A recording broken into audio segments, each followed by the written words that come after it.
Well, what can we expect from the new special counsel appointed today? Michael Zeldin worked as an attorney at the Justice Department under Robert Mueller in the early 1990s and knows him well, and he joins us tonight. Michael, thanks a lot for coming on. Thank you. So what kind of prosecutor is this man? Fair, honest, tough.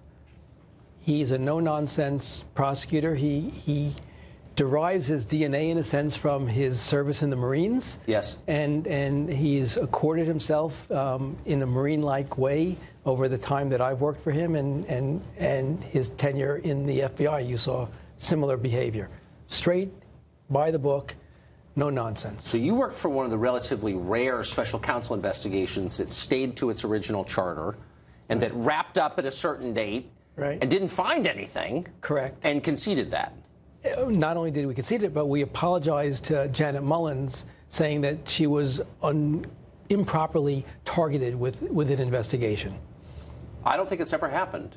I don't think so. In the history of special counsel investigations. So is that good news for the Trump administration? Well, I think it's good news in the sense that I think Bob Mueller is the same type of prosecutor that Joe diGenova and I were on our investigation, which is to say, if there's no there, he will say there's no there. He doesn't need for reputation or career enhancement to gin up some sort of tangential crime in order to make his reputation. He's made his reputation. And so if there's nothing there, he'll say there's nothing there, he'll close the lights, and it'll be over with. And that's good, because for the Trumps, it's good for America.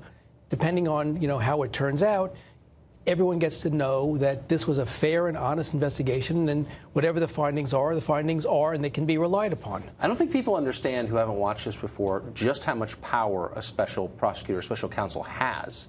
So the oversight, I'm not even sure where it comes from. The budget seems to be unlimited. The time frame is whatever you want it to be. What are the limits on the power of a special counsel? Well, the limits are his mandate. There is a mandate that the Deputy Attorney General gave him, which is to investigate matters related to the campaign and any collusion with Russia, and matters that are directly attributable to that, and then a catch-all of any other things that they may find relevant to it. This is the rub where many independent counsels have gotten themselves waylaid. They've gone off onto this other tangents thing, and we haven't heard from them for years and years and years, with millions and millions of dollars spent. That's not Mueller. Mueller's going to look at his thing and say, here's my mandate.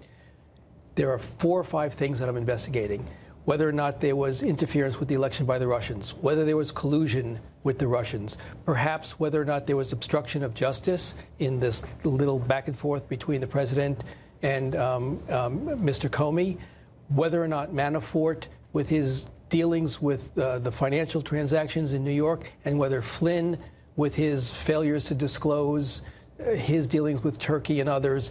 I think those are probably the 5 mandates. That's a lot. It's a lot. So we're almost out of time, but I want your quick assessment on this. If this turns political, if Democrats start attacking Mueller, if perhaps the president starts attacking him via Twitter, these things happen. These things get political sometimes, as you've seen. Right. How will he respond to that? I don't think it'll faze him one bit. I think that he has the courage of his convictions to just do his job independent of what the politics around him, what the politicians around him want him to do. I think he will, as I said, do his job, issue his report. If there are indictments to be had, he'll indict. If there are no indictments to be had, he'll issue his report to Rosenstein and say, this is why we're not going forward. Well, he sounds like the ideal guy for the job. I think both sides benefit from this. The Democrats get their guy. They can now, sort of calm down a little bit and let the processes go forward. And Trump has a guy who he can trust in the end will do the right thing based on the evidence, not on political persuasion. Boy, I hope you're right. That would be really good for America. I'm always right. Michael Zeldin, thank you for joining us. Thanks, Tucker.